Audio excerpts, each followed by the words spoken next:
Hello, everyone. Welcome to this week's edition of Level Up with Laiken. If you are looking for the strategies to scale up your practice and the mindset you're going to need to do it, please hit subscribe. I interview a new lawyer every week who talks about the strategies they use to scale up their practice. And this week, when I say I'm excited, I mean I am truly excited to introduce you to one of my favorite people, Karla Waymire. She is the owner of the Karla Firm, which I think is so fantastic. You're like Madonna. You just use your first name. I've never seen that. I think it's so unique and so endearing. She owns the Karla Firm. They specialize in pretty much almost anything that you can think of. We've got probate, we've got family law, we've got personal injury. What am I missing? That's the bread and butter. It's about 50% family law, and the rest is mostly personal injury and some estate planning. Okay. And the reason that I am particularly excited for you all to get to know Karla is because I have never been so blown away by someone's personal story. And I was late getting my coffee because I couldn't get off the phone with Karla because I wanted to hear more. Sorry. So I'm so excited to have this conversation. I'm so excited for people to get to know you. I think you come from the most diverse background, which clearly has helped shape your journey into being a lawyer. And just to give you a little highlight, actually, let me not do that. Karla, you tell your story. I want you to talk about your parents. My parents, well, first of all, thanks for having me because I really enjoy these. I watch them every week. And last week, Michelle was on here and I'm like probably her number one fan. So it's really nice to be here. So my parents are just gems. I'm very lucky to have been born to those parents. They're very unique in that their backgrounds are polar opposites. So my dad is from Iran and my mom is Colombian, which makes me half and half, which is like its own 1 hour conversation about my childhood. But they, I would say, played a major role in just who I turned into as a person and the expectations that I always set for myself. Because as a kid, in a lot of ways, it was like, I don't think I was allowed to be mediocre. There was always the expectation that I was going to, if 100 was possible, I needed to get 100. That didn't always happen. I'm by no means perfect and I struggled, but I think the expectation was there. And so I grew up with that because culturally that's, I think, common for both cultures. And that stuck with me for the rest of my life. To date, I don't know that I'll ever shake it. So we'll see. But it's so funny because, a lot of your mom is a lawyer and your mom had her own practice with another person. And I think that's so interesting for your story because most of the people that I meet that tell me their parents were lawyers are like, after watching what my parents had to go through, I would never. And you were like, I'm going straight for that. So yeah, talk about, the story you told me about growing up with a mom who had to take you into the office with her when she was working and what you saw as someone who is running their own firm and how it relates to your experience doing the exact same thing now with a family. So, I'll start by saying that I definitely got a pretty real look into the reality, right? It wasn't like the shows. It wasn't like watching Harvey Specter on Suits. My mom immigrated to the United States when she was in her, I think she was 20 or 21 years old and didn't speak English. She was already in law school in Columbia, but when she immigrated here, she had to start over in a lot of ways. So she ended up finishing her degree at Cal State Fullerton while learning to speak English, and then applied to law school. And she tells me that she got through law school with her books in one hand and, an English Spanish dictionary in another, because she was still mastering the language. And on top of that, my sister and I we existed. My parents were already married. And so she had 2 small children. Did she meet your dad here in this country? She did. Yeah, she did. And so my mom made it through school with, struggling with English, but eventually she did it. And I think, unfortunately, the motivation that she kind of had her own firm with my uncle, her brother, wasn't necessarily this like uplifting story. I think it was more a sad story that still is very much a reality in our industry.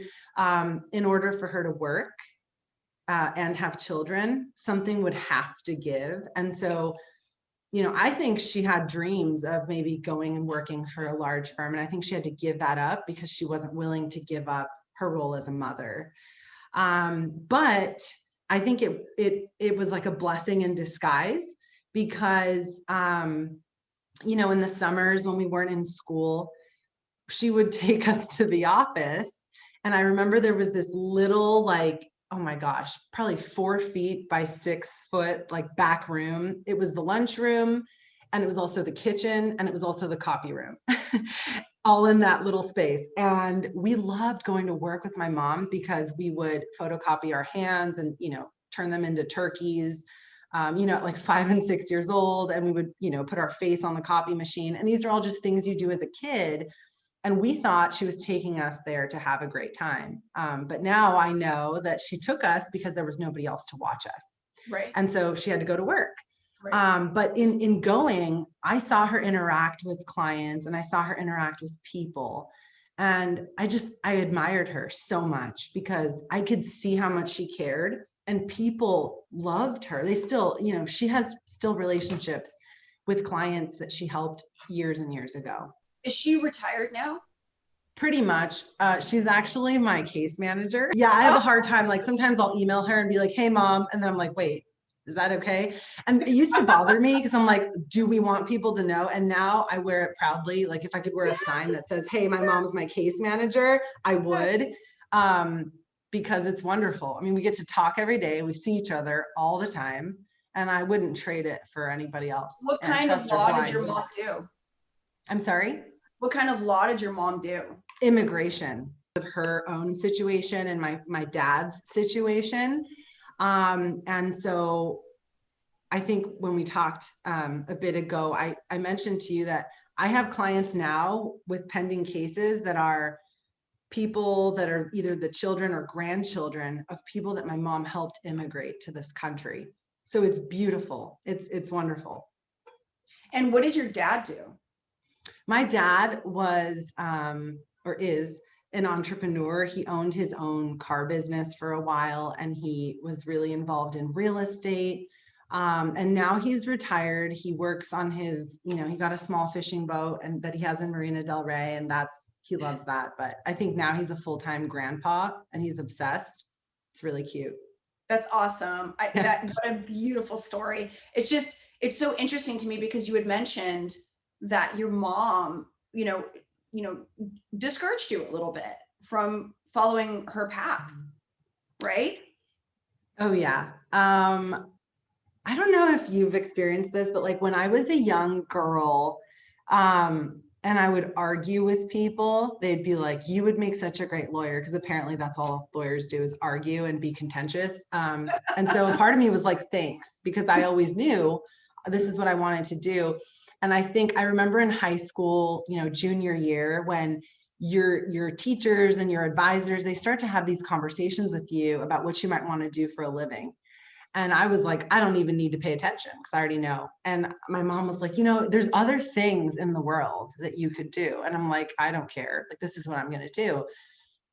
And she sort of reminded me for like an entire year, maybe 2, like on a daily basis, that being a woman in the legal industry isn't always that easy if you want to have a family.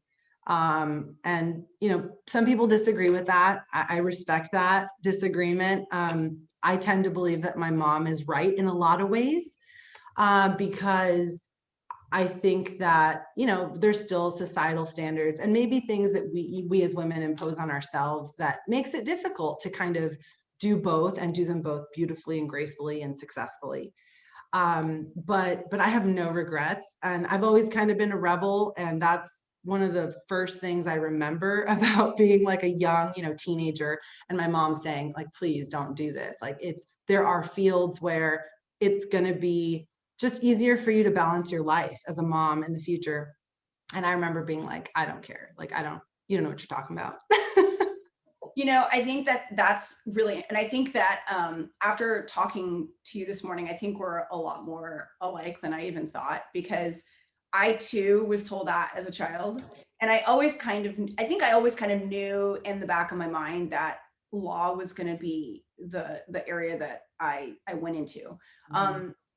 And I agree with you. I'm a little bit of a rebel. Like if someone tells me that something is hard, don't do it. I'm like, let me go find out, like I love it. not Well, I that I love you. advocate this, but I'm a little like, I love to push the boundaries a little bit. Like Yeah.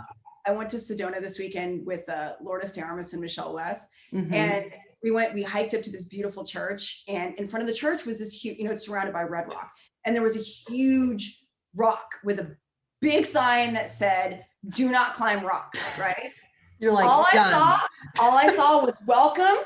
This is a great photo op, right? So I handed one of the girls the camera and I was like, hey, get ready. And she was like, it says you can't climb it. I was like, I know what it says. Just get the camera ready, right? Yeah. And I jumped on the rock to take poses, and like people are looking at me like, you're not supposed to do that. And I'm looking at them like, yeah, I know, and then, one of my other girlfriends did it too. And I think that little bit of a rebellious spirit is what makes us understand Mm-hmm. the limitations of society, and for lack of a better word, I'm gonna go try it out. Yeah, I mean, you're right. And can I just say, that's why I love you so much, because we've had so many conversations, real conversations, Yeah. about so many things. Yeah, and you said something else too that I have not heard. Well, I've heard it said. I haven't heard it said quite the way that I say it or the way that you said it. And when you said it, I was like, yes. You said that, you respect and honor the fact that people will come to you at the lowest points in their lives and they are trusting you. Please help me make this right. And that is why you went into the law. So while you got a very unique firsthand experience of what it looked like to be a mom and a lawyer, and I know, some people may disagree. I don't care. Like I live that challenge every day the same way you do. There are way easier paths that we could have taken, way easier paths. But given our personality and the traits that we were blessed, with, I don't think that there is any other area that would have pushed us to the personal growth levels that we've experienced if we didn't choose the hard path. I'm all about choosing the hard path. I mean, sometimes at the time you're like, why did I do this? I mean, yes, I could have done this, could have done, you have those moments, you like lay down in bed, you're like, I am so freaking tired. Like, what was I thinking? But then you wake up the next morning and you do it again. And I think that's a sign that you're doing something that you love. And that's amazing, Yeah. Yeah. It's that feeling you get when your client is just at the end of their rope and you settle the case and you get to call them and you get to say, it's over. We've done it. You can move on. And they're like, oh my God, thank you. There is no better feeling for me in the law than when I get to make that phone call and they get to move on with their lives. But you have an extraordinarily unique perspective, because not only did you grow up with a mom who did it, I mean, you saw her late nights and the challenges that she went through, trying to be a good mother, trying to be a good lawyer, and probably also trying to be her. right? Like, how hard is it to be a lawyer and a mom? Like, when do you get to be Karla? When do you get to be Ashley? And like everyone, always says, you got to fit in self-care. Yeah, I know. When, and I think that part of, and I'm glad that you credit your family, and I'm glad that you credit your background, but girl, you got to credit you too, because there are things about you that are uniquely you that, you can't teach that stuff, right? Like when and I've talked about this openly, when I posted the SOS on Slack, like, ladies, I'm drowning, I'm dying. Like, what do you guys do? You were the only one that said, I'm going to call you. I'm going to call you. We're going to talk about this. I've been through it. You are compassionate. You are empathetic. You are like, let me help you, which I think probably makes you a fantastic attorney. And I suspect that your mom was probably similar in that respect. But you're the hands-on, let me get in it. And then on top of that, you're Latina, you speak Spanish, you're Persian, you speak Farsi, you hit the genetic jackpot, you're beautiful. And then you're like, let me not go specialize in one area of the law, let me go specialize in 4. Like, and you have a family. My God, like, how much more could you be doing? How do you handle all of this? Some days it feels like I can't handle it, but at the end of the day, Ashley, I think, I know you keep saying like credit myself, but I'm going to credit my husband for a second. There was a long while where I felt like I had to be a certain way to be successful. I felt like success looked a certain way. Success walked a certain way. Success spoke a certain way. Dressed a certain way, had a certain kind of car, had a certain the whole 9. Let me tell you that all that clothes that I thought success looked like, had to look like, okay, is either has been donated or is in the trash. I don't walk like somebody tells me to walk anymore. I don't speak the way somebody else thinks I should speak. I speak the way I want to speak, and I dress the way I want to dress, and I do what I want to do. And that's how I do it. I don't think I've quite figured it out 100%. Are those things your husband showed you? I'm sorry? You said you wanted to credit your husband. Are those things that help you realize? Yeah. Oh, yes. He saw me, I think, struggling to try to be somebody I wasn't, because I thought, if I don't do what everybody else is doing, I'm never going to make it. And I wanted so badly, Ashley, to make it and be successful. I didn't want to be that person with like a floundering failure of a practice. And then he just said to me, he's like, you're wonderful the way you are. Like, you're so interesting. People love you the way you are. And so why are you trying so hard to be something that doesn't come naturally to you? Why don't you just be yourself and see what happens? And I was like, you know what? I'm so tired of trying to fit into this other role that like wasn't Karla at all. And I just was like, I'm going to let that go, and I'm going to start over with just being myself. And I did it, and I haven't looked back. And I would say that's the most important thing that I decided to do for myself. And that's how I handle it. Because if I want to do it, I do it. And if I don't want to do it, I don't. And that's is that not the most liberating feeling? Oh, say it again. Yes. Yeah. Like, I think when I hit probably about 30, 37, 38, I was like, you know what? If somebody doesn't like me, if they don't like what I have to say, I adopted a motto that your opinion of me is none of my business. Nice. And I actually had to say that to someone recently. Like, they made a super critical comment, and I just smiled and I was like, that's cool. Your opinion of me is none of my business. And I found that I actually enjoyed my experiences with other people more when I stopped caring about what other people think of me. Oh, right? Yeah. If I say something stupid, which I do all the time, I am the first one to laugh at myself. I make the inappropriate political and religious jokes. Like, and most people who know me know I don't mean any harm. I just have a really dry sense of humor, and either get on board or don't listen, right? It's the most, and I really think as women, we come into our truths and we fully own ourselves and our futures when we stop caring what other people think. And Yes. It sounds like Jonathan helped you discover that point. Absolutely. And I think I needed some, I think I knew it. I think I knew that was like my answer. But I needed somebody that I trusted, that I knew loved me and had my best interest at heart. In the beginning, it was mortifying because I was out there, I was going to be myself.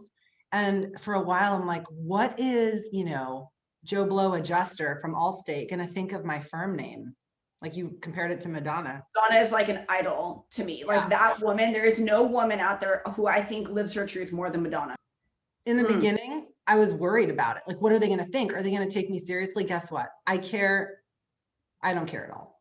I don't care at all. Because at the end of the day, if you're not going to take me seriously, that's your problem. I'm going to make you take me seriously when you see what I did at the end. And that's what I do. That's what I do. Yes. And it's beautiful. It's wonderful. I actually kind of like it when people are like, oh, you named your firm after your first name. I'll be like, yeah, I did. Oh, I think it's epic. When I saw that, I was like, of course, Karla would be the only person to think to do that. Like that, well, in my head, when I had dreams, like I used to do karaoke competitions. When I had these like little dreams of like being a superstar, I was like, I'm just going to be Ashley. Like there is going to be no last name. So when I saw that, I was like, that is so epic. I want to ask you a personal question. Sure. And answer this however you like. But when you mentioned that you wanted to stop living the image that you thought spoke success and instead be authentic and true to yourself, what were the things that you stopped doing? I stopped wearing what I thought I had to wear. Like, for example, right now I'm wearing a red dress. One of the main things is like your appearance, right? Like they say like, oh, you have to have a short haircut. Like, I'm sorry, when does a short haircut automatically equate to a better lawyer? So that was like, first things first. I never had short hair, didn't want short hair, wasn't going to have short hair. So it's like the little things. Next was, if I want to wear a red dress, I'm going to wear a red dress. If I want to have eyelash extensions, guess who's going to have, if I don't want to carry like a briefcase that's on wheels one day because I don't feel like it, and instead I want to put all my stuff in like 4 different bags that have flowers on them, I don't care. If you're going to call me and that day maybe my nanny's not there or I didn't have help with the kids and I'm home and you hear my kids in the back, I don't care. I might tell you, my kids are in the back, so if you hear them, my apologies. But after that, I don't really care if it annoys the person on the other line at this point, because that is me.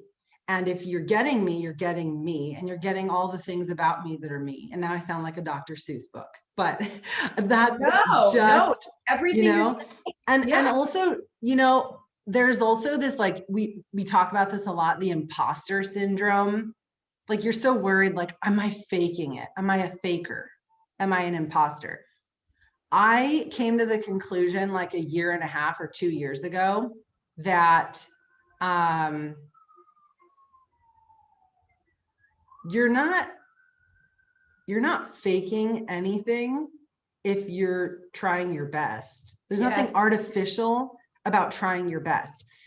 And I think it's very important to honor and respect your own limitations, because that's where growth starts. Yes. If you sit there and you are like, oh no, I'm perfect at everything and I'm good at everything and I'm a master this and I'm a master that, I think that inhibits growth. I think saying to yourself, wow, I could be better at this, and I know somebody who is fantastic at that. Why don't I see what I can learn from that person? I think that's amazing. And I think the day you start being yourself and being okay with what your limitations are at the moment, that's the day you start moving towards becoming better at all of those things that you're recognizing as potential. I don't want to call them weaknesses, but opportunities for growth, right? Yes. We all have different skills.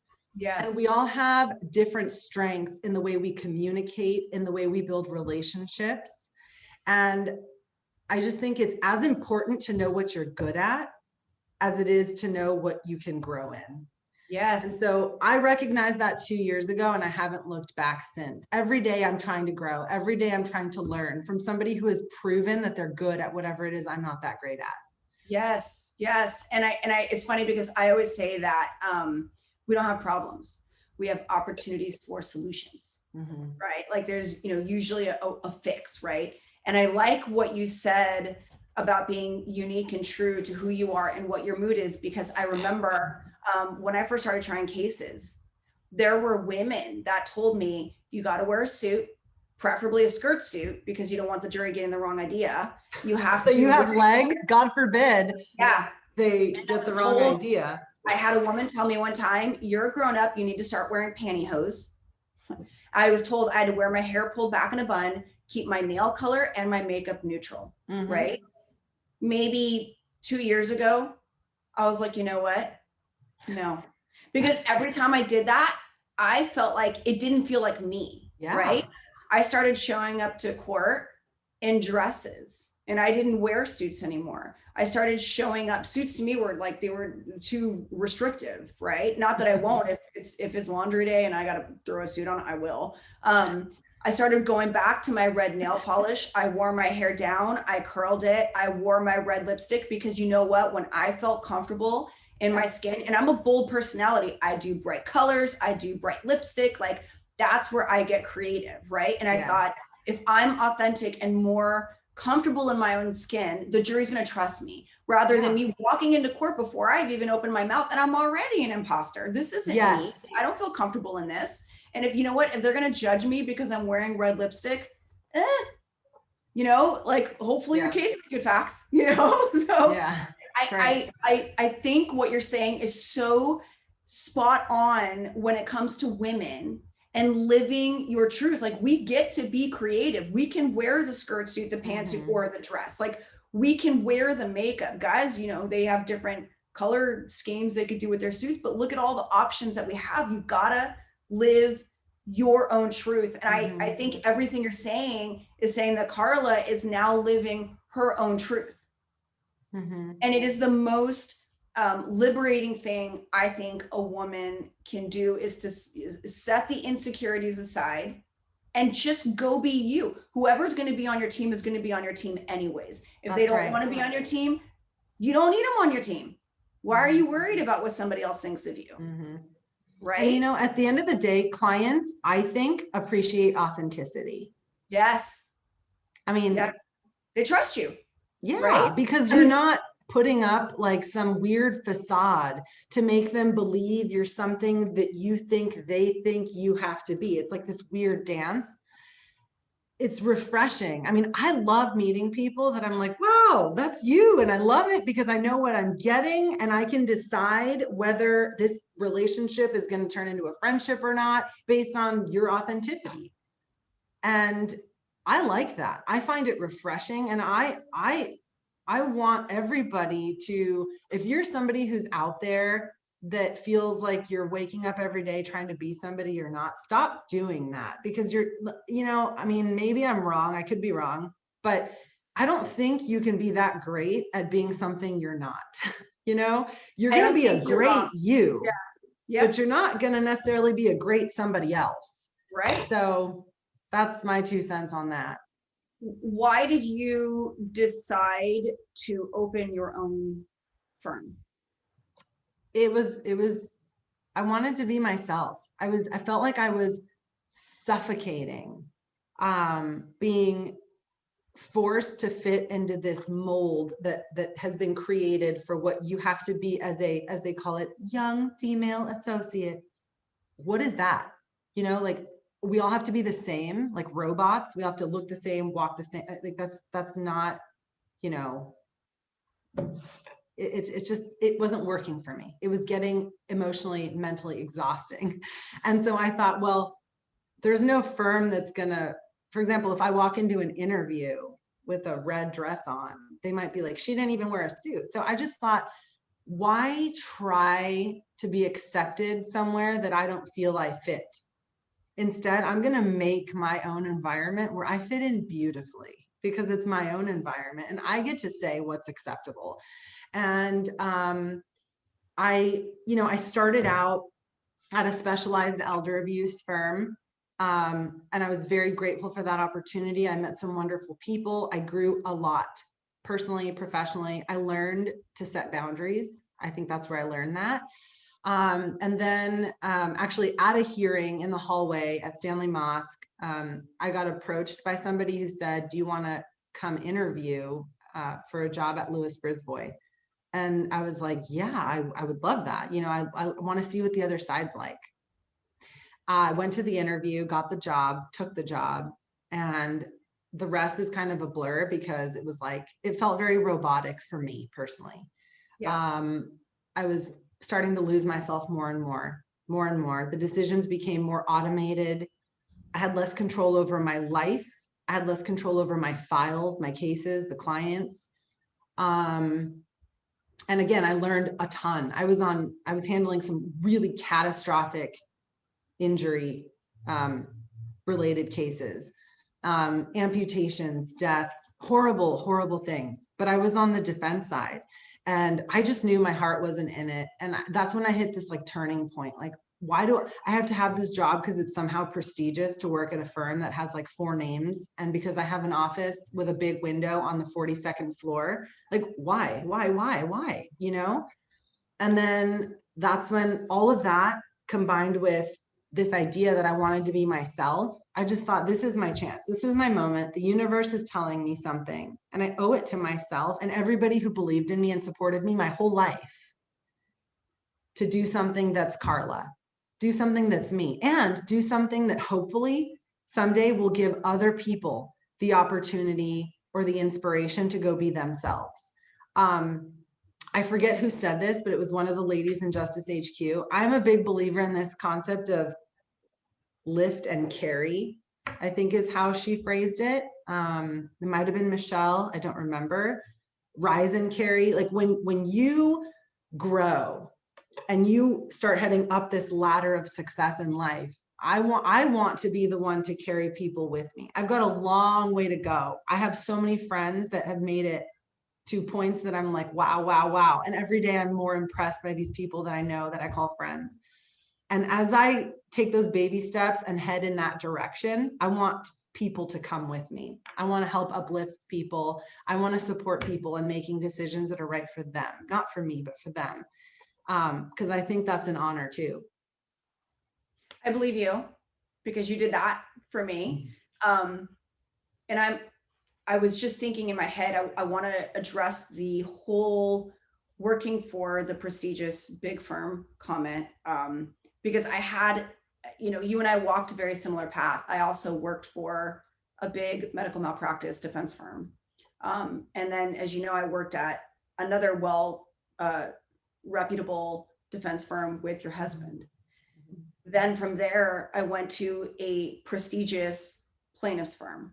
Right. And I thought, and I don't mean to offend anybody when I say this, and I was thinking about not saying it, but we just talked about being true to ourselves and being authentic. So this is going to be, I said what I said. And I've had friends who have made decisions about where they were going to work, and some went to the bigger firms because they felt that gave them automatic credibility. And to some extent it did, because I have to say, yeah, to some extent, because I did build relationships at those firms that I was able to take with me when I started my own practice. And that was very helpful to me. It would have been very different for me if I had not. I do believe my path was exactly as it was supposed to be. But I also have had friends who chose smaller firms because they saw more opportunity. And I've heard criticisms of their decisions. And I get very protective of those people, because I really feel like the bigger firms, the bigger the name you work for, sometimes I feel like those guys, and when I say those guys, I mean the men, because I don't know a woman who's made this move or who has owned a big firm like this, who has done this, but the men forget the value of good health. It's almost like you are blessed to work for me.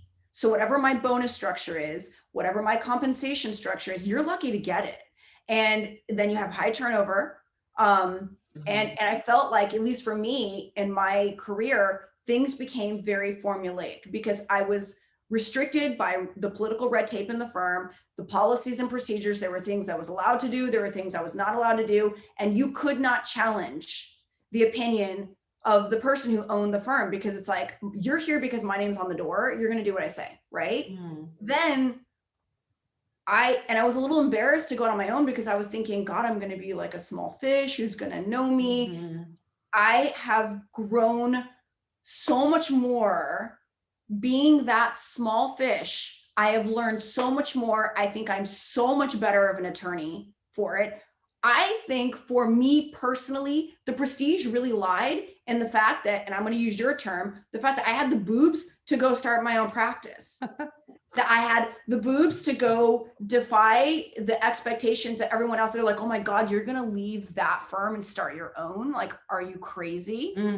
Well, the answer to that is yes, I am a little crazy. But I want to hear your opinion on the difference between, working for a bigger firm and having that prestige and credibility versus what you've been able to do just, starting the Karla Firm.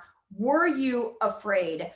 Did you have insecurities? How did you grow once you started the firm? It's thriving. You're doing well. Like, talk to, the attorneys out there who are thinking of making that move. And maybe they do have to make the decision to leave a bigger firm with the secure paycheck, with, working under the banner of somebody who's already done it. Like, how do you feel about that?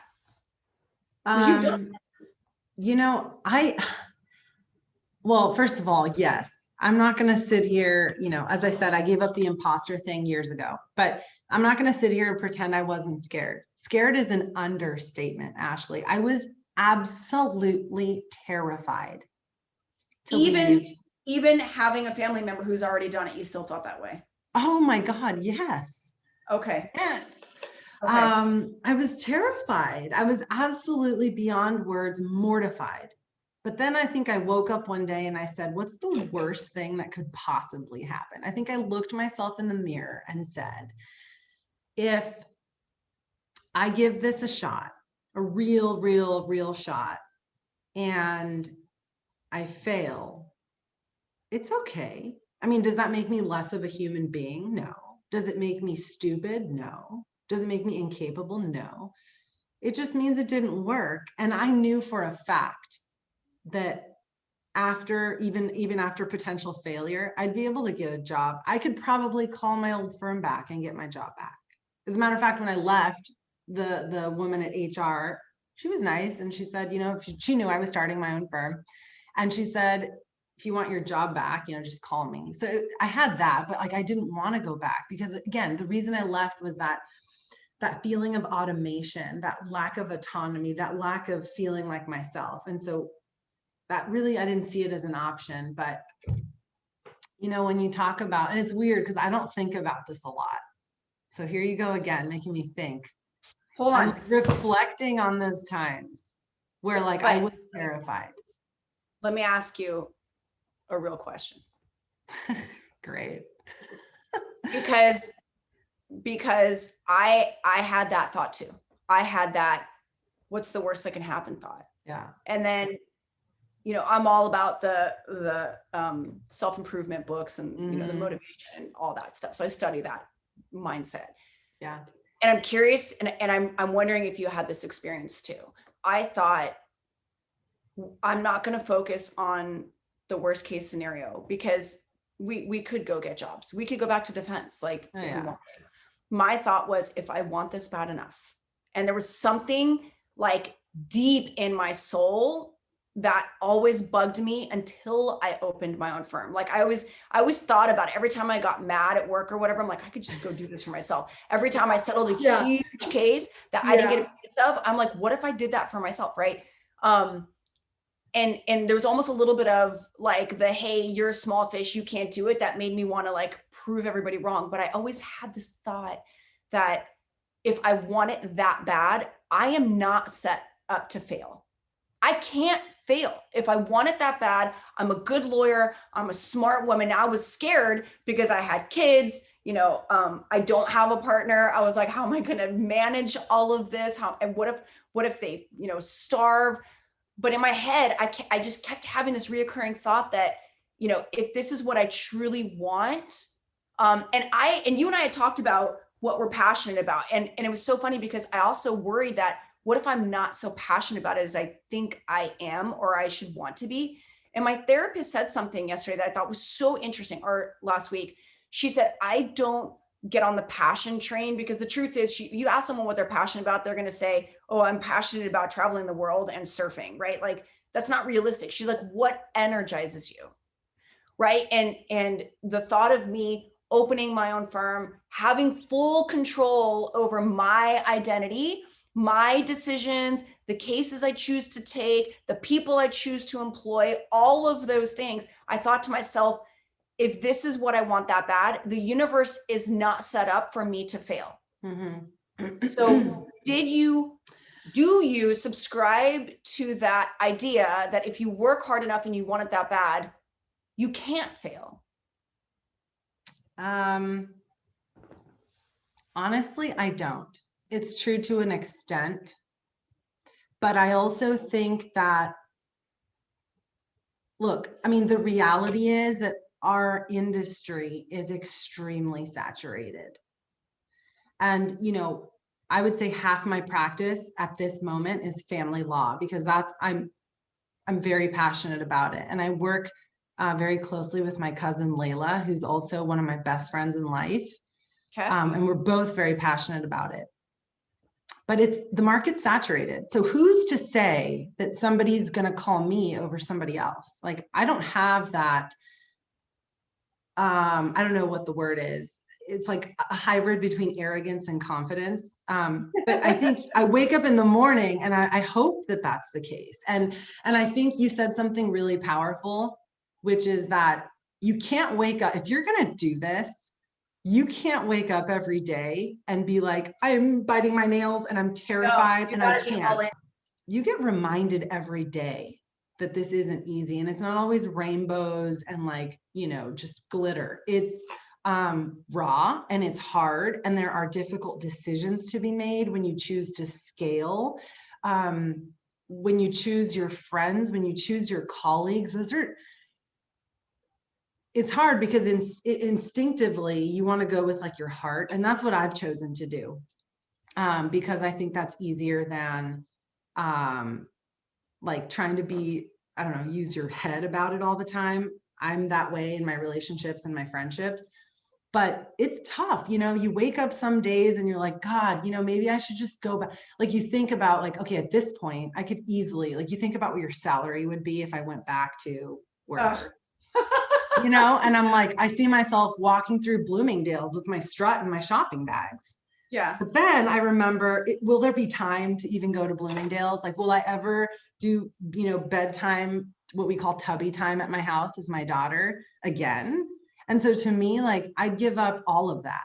I don't need to have any of that. If I don't have that time. When did you open your practice?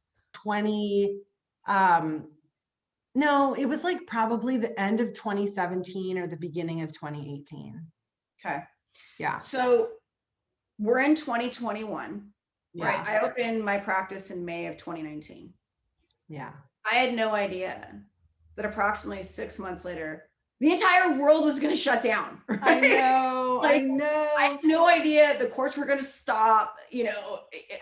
Trials were going to stop. You right? and me both. I didn't know that. And yet, and still, the market is saturated. Yes. Mm-hmm. But one of the reasons why I think it's so crazy that some PI lawyers are so competitive with others is because we live in California. There's enough work to go around. You were saying, let me not, actually, that's not nice. We were talking about traffic and I'm like, yeah, that keeps us in business, right? There's enough work to go around. And I feel like when, I don't know about you, but, of the lawyers that I know, the cream rises to the top. Those who are not in the practice of law to just turn a buck and who actually care about the clients, they're going to be okay. A lot of our lawyers in JHQ literally started their practice on referral business, literally started their practice on people coming back that trusted them. You talked about that. You said your mom took such good care of her clients that their kids come to you, and it's a beautiful burden because they're trusting you to provide the same level of care that your mom did, right? Your 2018 girlfriend is not that long ago when I hear stories of the guys that have been around for 10 years and they're like, I didn't make my first million until like 3-4 years in, 5 years in, right? Like first 2 years, I didn't make a buck. Third year, I broke even. Fourth year, I started to turn a profit. Your practice is still young, right? Don't give up on your Bloomingdale's just yet. Because when I do love a good trip to Bloomingdale's. Right, girl. But when I think about, when I actually want to do like the math and I think about what I was making, I also remember something that Arish Hamanpour told me. He said, you are one case away from financial freedom, right? You get that one good case that sets you on the map. You will make more money than you probably would have made in your entire career working for somebody else, which is part of the reason why I went out on my own. Oh, right? yeah. So I think that is still 150% there, but part of the reason, and you tell me if I'm wrong, because you know your firm. I would venture to say that the reason your firm is still in practice and has not failed, they say that, I think what was the statistic, like the majority of the firms that fail in the first year. Well, is that true? That makes me feel wonderful. Thank you for that statistic. I was really worried about my first year because a lot of people told me that. They're like, if you can make it past your first year, so that first year was a nail biting year for me, right? But your firm is still thriving, and it's probably because your clients know that you genuinely and truly care about them. And you can't say that all the attorneys that you know have that same relationship with their clients. No, I can't say that. But I do know, I'm very blessed to know. And I think this goes back to that decision. I make a very conscious effort. It's not like a passive decision. It is an active decision to surround myself as constantly as possible with only the people that I feel are of my mindset. And the reason for that is I don't want people that don't feel what I feel about how honored we are to bear the burden of representing somebody in a low point in their life. I don't want somebody who doesn't share that feeling, that sentiment, to dilute my passion and dilute how important I feel that is. And so I think that that's actually a really good, like a practical pointer would be to surround yourself with like-minded, positive, energized people that are willing to go to bat for you when you feel like you're about to quit, because those days exist. And, I think of like, thank you Brett. for saying that. I think people get sick of me saying it because I'm always saying you are the sum of the 5 people you spend the most amount of time with. Yeah. Oh no, absolutely. I'm very protective over my energy. I've gotten very protective over, I can tell, like after I talk to somebody, whether I feel exhausted and depleted or I feel pumped and energized. When you called me that one time after I got off the phone, I felt pumped. I felt like I found a kindred spirit. I'm like, this girl gets it, right? And I think that's so epically important. Like you can't, and I know I sound like a broken record with people, so forgive me, but you cannot have, a crazy level of toxicity, whether it be in your family, your partner, your friends, and then reach your full potential in another area of your life. Like they all are intertwined, and you live that as your daily reality, right? You have a great husband, you've chosen your colleagues, you've chosen your friends, and you do it based on mindset. I do, yeah. And you credit that for your personal growth and your business? I do, to be honest. There's a lot of hard work that goes into it, but like Brett Sachs I would have never met Brett. And he still owes me margaritas, and that's like a whole separate conversation. I'm still annoyed, but he like he's reached out to me. Who the hell am I? Like, who the hell am I for Brett Sachs to reach out and say, if you ever need support, meaning actual support, not like BS support, but real support. Like you need somebody to hammer out discovery because it's due tomorrow and you can't get another extension or don't want to. I have people that can help you. And that's what I mean when I say a mindset, because Brett's an example of somebody that isn't trying to grab your legs and pull you down to watch you drown. Yes. He's an example of somebody that's going to be underneath, pushing your legs from under so that you can catch a breath and continue to be successful. Yes. And I think if you surround yourselves with the Ashleys and the Bretts and the Kristas and the Michelles and the Alexises, and I could go on forever, but those people inspire and those people help growth, because there are going to be days where you believe in yourself a little less than you should. And if those people are constantly being that positive energy, you can do it. You know, Kyle Schneeberg is one of my best friends. I hope he feels the same way. But I admire very much something about Kyle, which is that he has a very positive outlook on juries. And I think that's so rare. Like him and I bond over the fact that we hear people trash juries a lot. Like, oh, jury's this, jury's that. And he always says, like, why is everybody so cynical about juries? And I go, I don't know. And so him and I bond over that. And that's that positivity that maybe makes you, it guides your decisions, you know? So I'm very lucky to have the family I have and the friends I have and the colleagues I've chosen to surround myself with. And I'm very grateful for that. If for no other reason, I consider myself to be successful because every day, that's who I talk to every day. I mean, how awesome is that? I'm not forced to talk to somebody I hate in the hallway of my prestigious 42nd floor, office. I talk to people that genuinely want to see me succeed, and it's a mutual feeling. And I think it's awesome. So, I am all on board with every comment you made about Brett Sachs. I adore Brett and his wife. He knows that.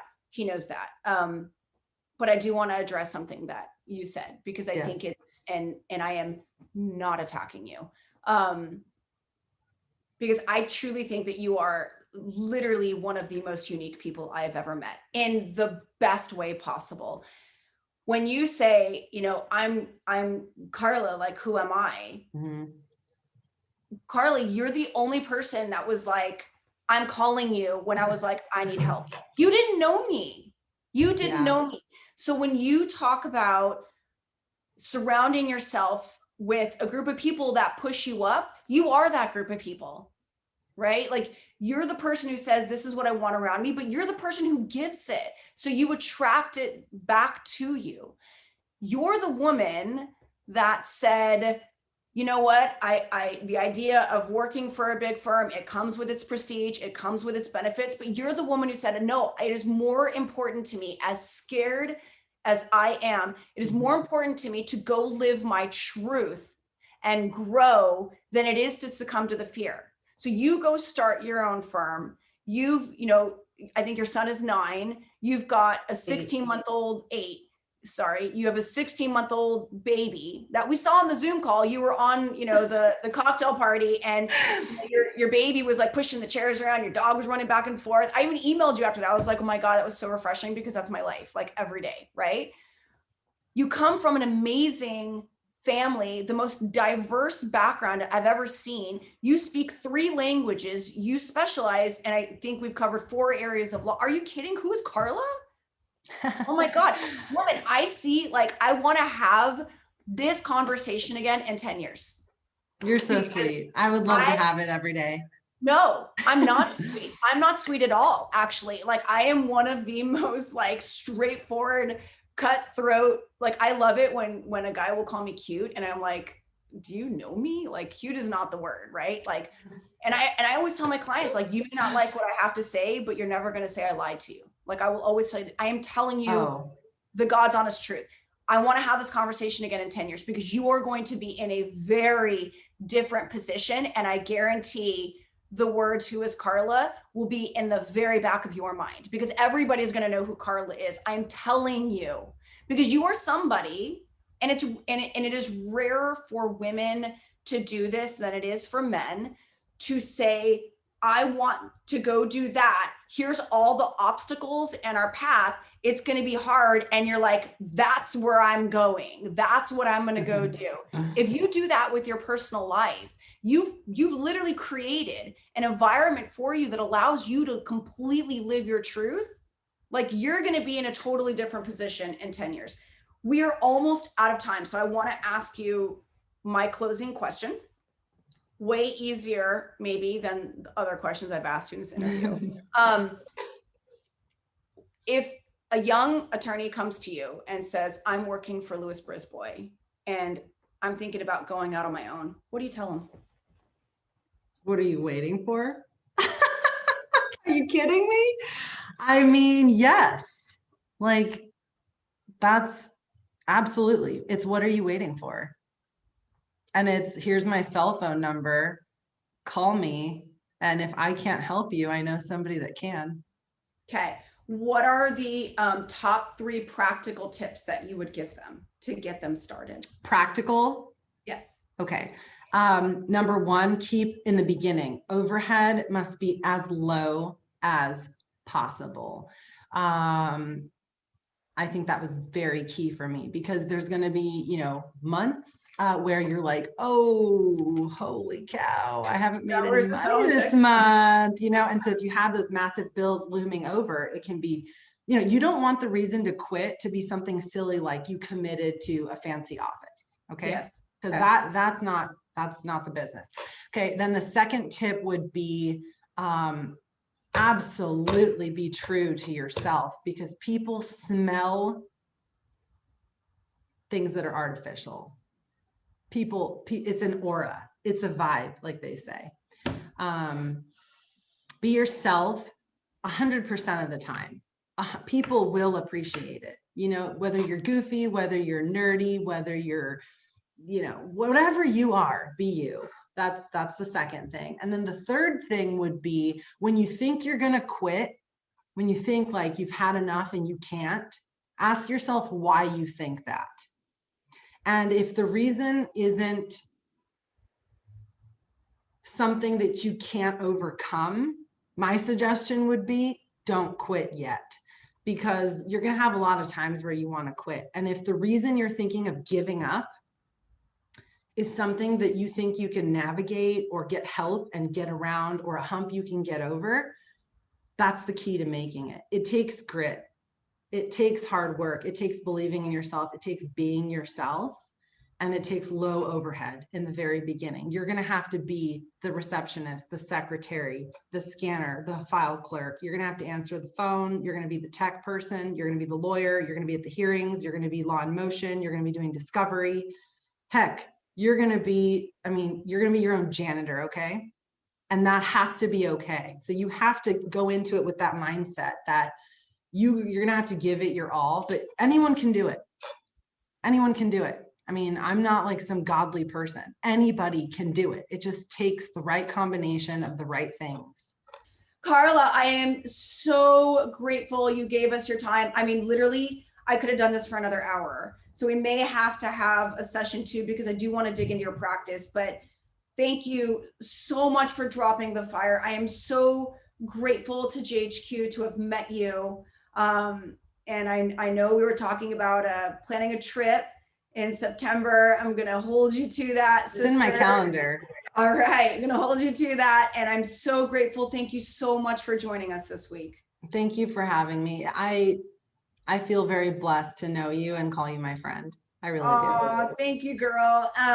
Everybody, thank you so much for joining this week's edition of Level Up with Laiken. Sending you lots of joy, love, and success this week. We'll see you next week. Bye-bye. Bye.